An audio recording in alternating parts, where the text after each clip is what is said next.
Smith, 2 times national champion, Fishermania champion, and I also have the honour of representing the England ladies at international level. When I'm not fishing with the ladies, I fish with Browning Team Ossett. Today we're at one of their flagship venues in Sheffield, Aston Park Fisheries. I'm here with 4 of my other team members, which are spread out across the complex. Let's go see what they've got to offer. Right, we're on Split Lake now. We're here with Nicky Crooks. This lake's got 42 pegs, got a lot of silvers, hides, skimmers, odd big carp. Let's go see how he's getting on.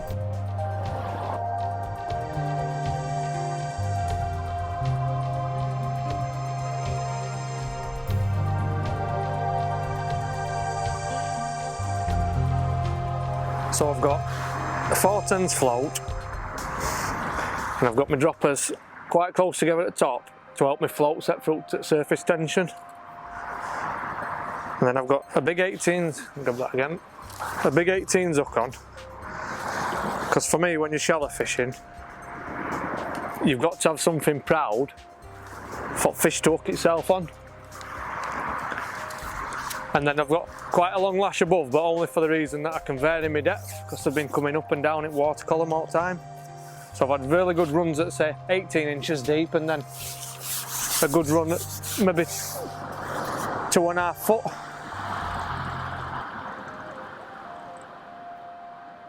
All I've done is just fed casters. I've just tried to feed them slightly shorter where I'm fishing and just catch just beyond it.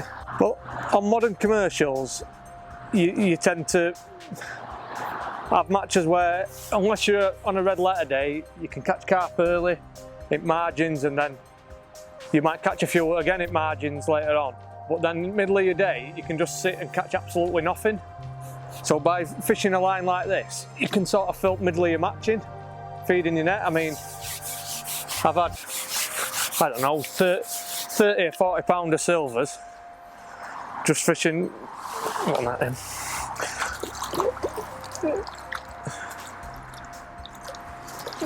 Just fishing middle hours of my match doing stuff like this, and when you're catching stamp ropes like that, you only need a quick run to catch equivalent of a small carp. Plus this style of fishing just keeps you occupied and busy.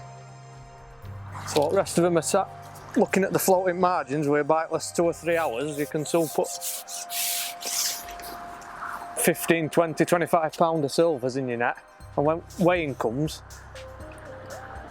that can be the difference between framing and going home with no money. So when you're feeding, you're looking to catch them through water. So the longer your rig's sat stable, the less chance you've got of keeping a tight enough line to hook the fish. So all I keep doing is laying the rig out straight, keeping as tight a line as I can. I mean, wind's changed and it's not helping much at a minute, but just keep, there you go, picking it up and laying it straight, and you're hoping that they hook the send up weight at rig.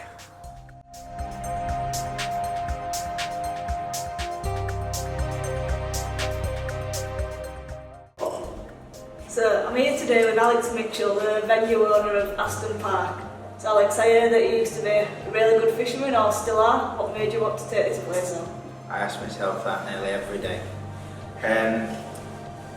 I used to come here fishing when I was fishing for Barnsley, and ever since then I've seen potential in the place. I could put my mark on it. A lot of ponds you couldn't walk round. So I had the opportunity to buy it, so here we are 10 years on. I think every angler dreams of owning their own fishery, but when they're actually in cold light today, it is hard work, especially with how things are progressing. People are wanting more. You know, you've got to have all the facilities on site now. They want a nice cafe, they want a tackle shop, nice pegs, paths, loads of fish, and there's a lot more to it than just walking around taking money now. So yeah, you've got a number of lakes on site. Do you want to talk through it from bottom? Yeah, yeah, we've 7 lakes on site.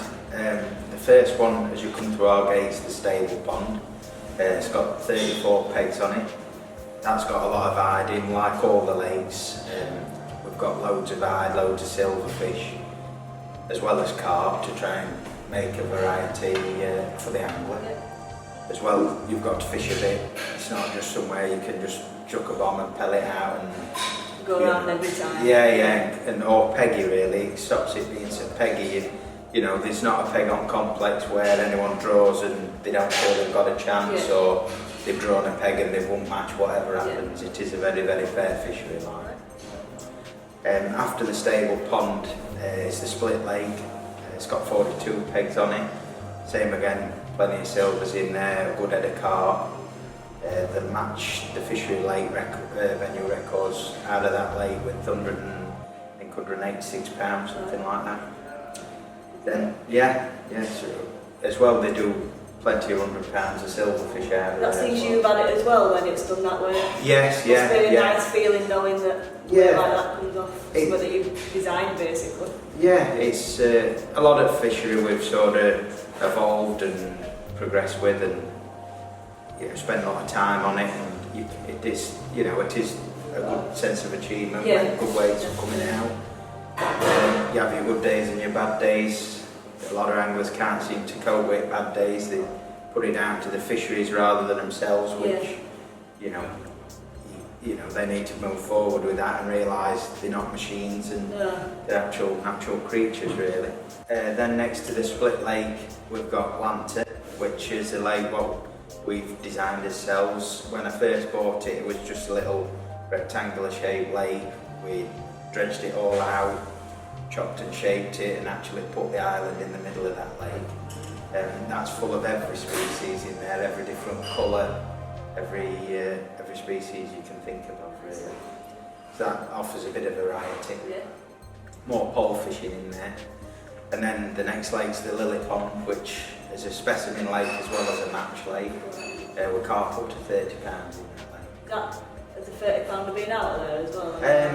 We've had a couple touching 30 recently, like some good comments come out as well. Nice fishing's out for anywhere? Yeah, we get a lot of specimen anglers doing nights and 24 hours, what ties in well with like matches, because they can come and do the night and be gone before the matches come on, so it just ticks another box and keeps income ticking through really. It's very popular lake with pleasure anglers as well.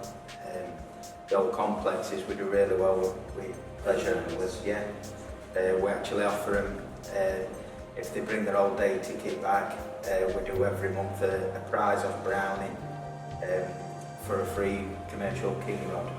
Every month. For the incentive to keep coming back. On the return visit, bring the ticket, write the name and number on the back, and we get a good following with that. Someone's happy at the end of the month. It's just giving them a little bit of something back really. As well, we do a t-shirt every week for the biggest match weight of the week. In his open matches, they get a free Browning t-shirt. So that's something nice. Good little bits that they want to win, and you obviously get to advertise the fishery through them. That's right. They feel like they're getting something, and we're trying his best for them. Definitely. And then we've got bills and butts up at the top. Then lakes what we built ourselves, and they're really coming on now. They're knocking on 4 years old.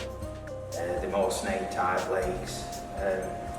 Just this week, £96 a chub on one of them, as well as £140 a carp, best weight out of butts, so there is a mixed variety of fish. There's many places you can go nowadays and catch that much chub and mixed species. It's not uncommon for £100 of silverfish to come out of them lakes. Good variety really. So I've just had a lovely breakfast, nice cup of tea to keep me going for the day. One thing that you pride yourself on is your facilities. If I try and do something, I spare no expense and try and get things right and raise bar a little bit. I've been to a lot of places and they just think anglers will eat anything and they don't deserve anything nice. But we do try and make things, as aesthetically pleasing and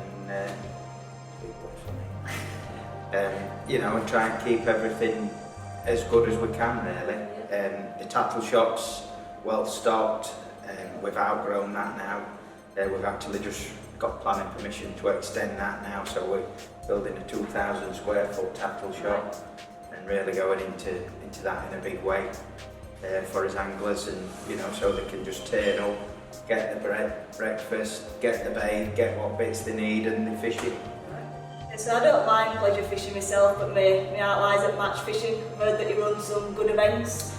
Yeah, we do an over 50s every Tuesday, an open match every Wednesday, an open match every Saturday and Sunday, as well as we do 2 winter leagues what are really got a good attendancy. We do a Saturday silverfish only all through the winter, and then every other Sunday we do Browning Black Magic Winter League as well, which we're looking to have up to nearly 80 on this year. Got a day off then? No, I'm afraid not. 7 days a week from now. Moved on to Bill's Lake now. This lake's got 29 pegs and we're on it with Ben Taylor. It's a typical snake lake. Last match was actually won on this lake with 90 pounds of chub.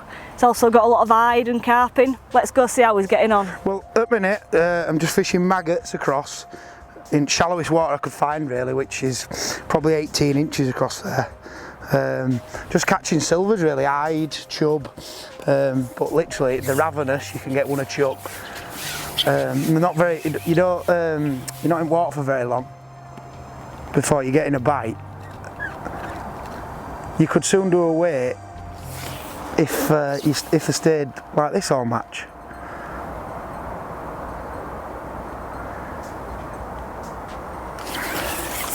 Just like that.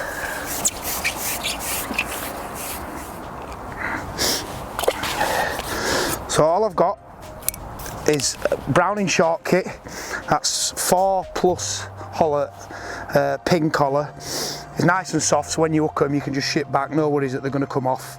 And if you do hook a carp, it's through a puller, so I can just always pull it, get it in easily.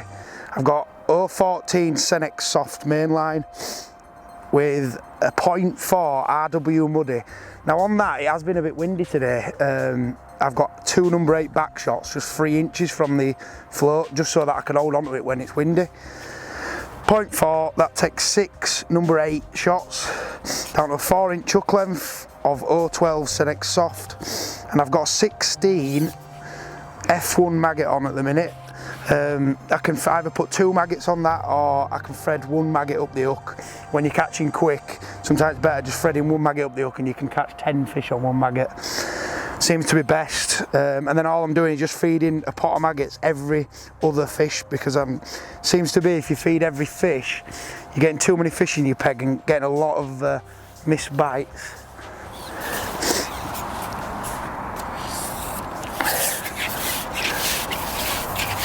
Ship out, a few maggots in the pot, not too many because I don't want to be spilling them everywhere. Oh. Hold on to the back shot and lift. There's one on. This is the benefit of having that soft hollow, that you can just ship back and swing them in when you get them to you. I mean, the 4 ounce piece I'd say, some bigger. Now another tip for maggot fishing is, when you're fishing, when you've got a lot of maggots on your side tray, obviously we all know what happens to maggots when they get wet, they go everywhere. So I like to keep them in one of these waterproof containers. I've took the bait tubs that come out with them, and it's just got a big zippable flap, and when it rains, all you can do is shut it, fish, come back, get your maggots, shut it again, then stop them from getting wet and stop them from going everywhere. So we've now moved down onto Lily Pond. This lake has 42 pegs. It's got a mixed bag of species, carp, tench, hide, and the carp go up to a staggering 30 pound in weight. And we're on here with Chris Greenside. Now Chris is showcasing some of Browning's waggler rods and feeder rods. He's catching quite well on the waggler now. Let's go and have a look, see what he's doing.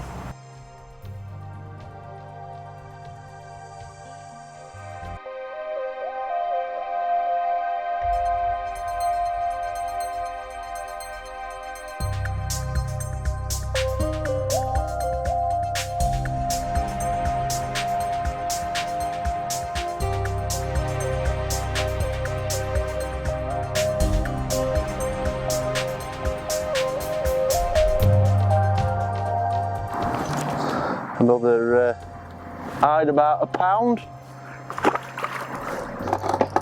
started fishing with 6mm pellets, about 20 metres, constantly firing in small amounts, say 6 to 10 at a time, and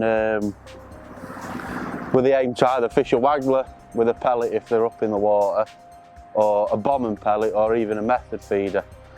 Rods we've been using is the Sphere bomb, 10 foot. This is the lighter version of the two. There's the plus 10% version. This one's slightly softer, which I've used for my bomb fishing. The playing action in them is lovely. For like a lot of today's carp venues where the carp are anything from £1 to maybe £8, this is probably the rod for you. It's very forgiving, a very forgiving playing action, which makes it easy. It cushions every lunge that the carp might make. And then for my method feeder, I've used the plus 10%, which is just got a bit more backbone for maybe places where I go like Hallcroft that have slightly bigger carp, and when you are playing them, you just need that extra little bit of power to heave the fish up, if you like. We've also got the 8-foot commercial king wand, which we've just had an hide on. I've been feeding some pellets down the edge and a bit of ground bait in the aim to catch some carp down the margins, and this rod is ideal for that. Short underarm chucks to maybe an island on narrow snake lakes, or just something to chuck down the edge. It's just a handy little tool to keep in your bag. Most of my fish today, however, have been on the waggler. The fish seem to have got other ideas, and they'd rather be up in the water. This lake's, oh no, it's stuck. This lake's known for its large quantities of hide, from what I've been told, and it's been the only thing we've really been able to get a bite on. I've been using the 13-foot or 3.90 m Sphere Match M 13-foot waggler rod, and for this sort of fishing, silverfish fishing, it's forgiving enough to handle anything from small roach. Yeah, just hooked into an hide. You can see the rod's nice and forgiving. You don't want it to be too hard, because it'll pull you up through the fish's lip when you hook them. So another nice side. The rod's nicely matched up with a Zeiton Master Match reel.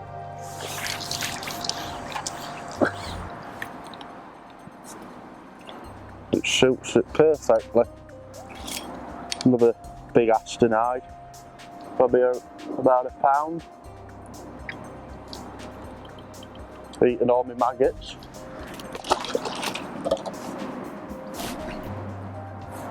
See if we can get another one.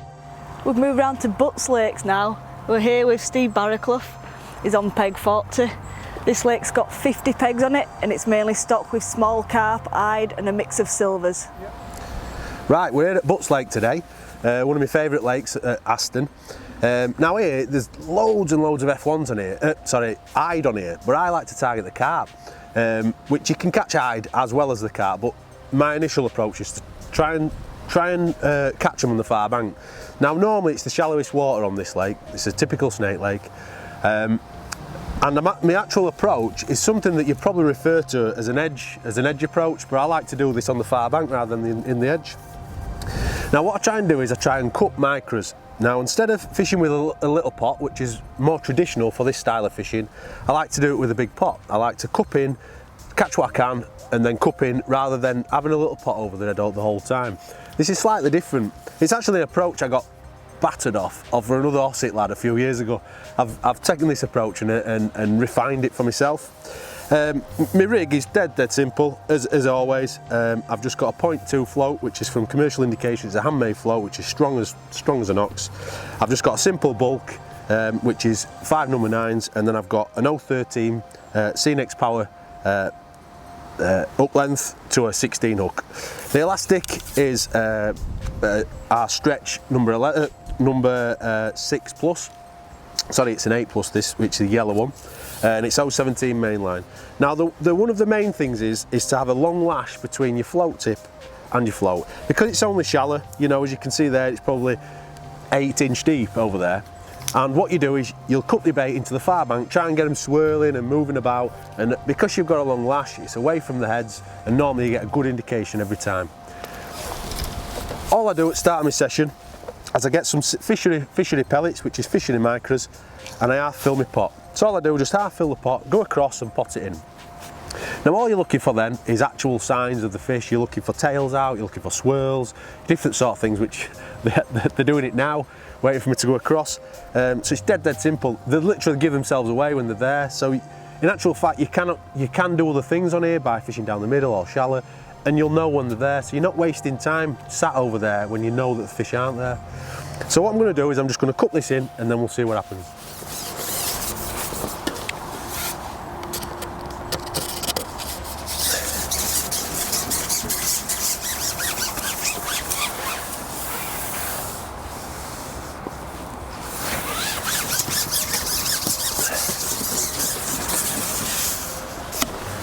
So all I do is cup it in one lump. I don't try and spread it about or anything, because all you're trying to do is attract them into one little area. So when your rig goes over that little area, you'll get a bite instantly. Now hook baits. Hook bait is just keeping it dead simple. All you're trying to do is get a big hook bait, a target bait which they can pick out dead easy over your micros. For me, worms is number 1. And all I do is try and pick out a big worm, and I'll keep straight through the head. I put a full worm on, straight through the head, and then all I do is that, because it's moving about, you're trying to stop it from coming back over the hook point. So all I do is get my thumb and I just run it straight down it. And you get your thumbnail, run it straight down it, and all it does is it stops that from happening. So it stuns the worm. Instead of slapping it and everything, I just run my thumbnail down it, and it stops that from happening and keeps it straight. See if I can get one. What you try and do then is, once you're shipped out, is trying to get it as tight to the bank as you can. This stops the fish from getting behind your float and getting silly indications. So again, that hasn't gone in right, so always make sure that your rig goes in right. So I'll push it in and then push it to the far bank like that. So it's as tight to the mud as they can get. And you're looking for a positive indication. Because of the depth of the water, you're going to get a lot of liners and silly little bites. This is why you've got a positive rig on. So you're literally just waiting for it to have a positive indication, and you'll catch one. Like that.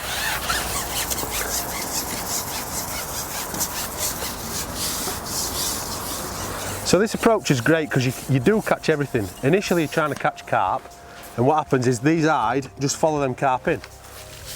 Now in between them carp, the nice little weight builders, although they're not my stamp and target fish that I'm trying to go after, they're nice in between. So again, I can keep that worm on, there's nothing wrong with that, and go straight out again. This is how you can get a big weight. Because you've got a bait on that doesn't get damaged, like a caster wood or things like that, you can ship straight back out again, and you can get back into another fish. Like I said, tight to the bank as you can. There's already carp out there, I can see them swirling.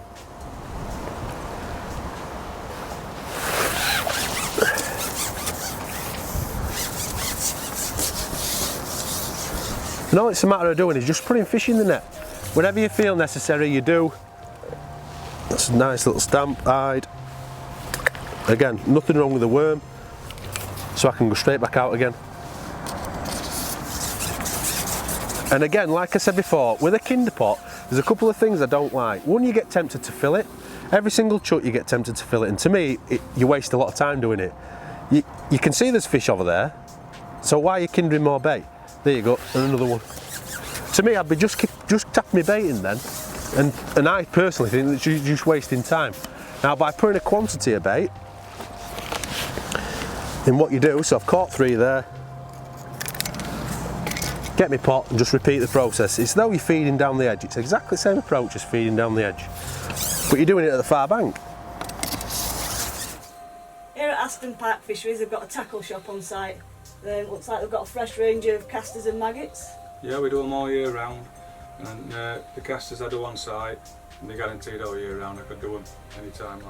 Well stocked, everything in that you could ever need if you've got little bits or bobs that you need to buy that you forget. Yeah, and at the moment we're doing for Browning, any pull you fancy, we can let you have a go on bank with it, because we've got top kits ready, that's the cater for them and everything.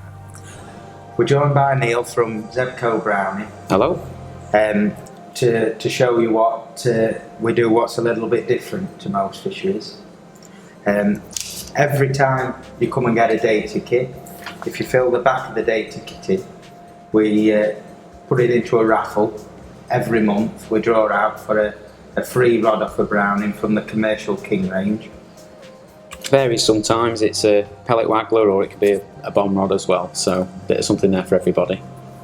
Yeah, and then also every single week the best weight out to the complex in an open match gets a t-shirt, a Browning t-shirt and hat.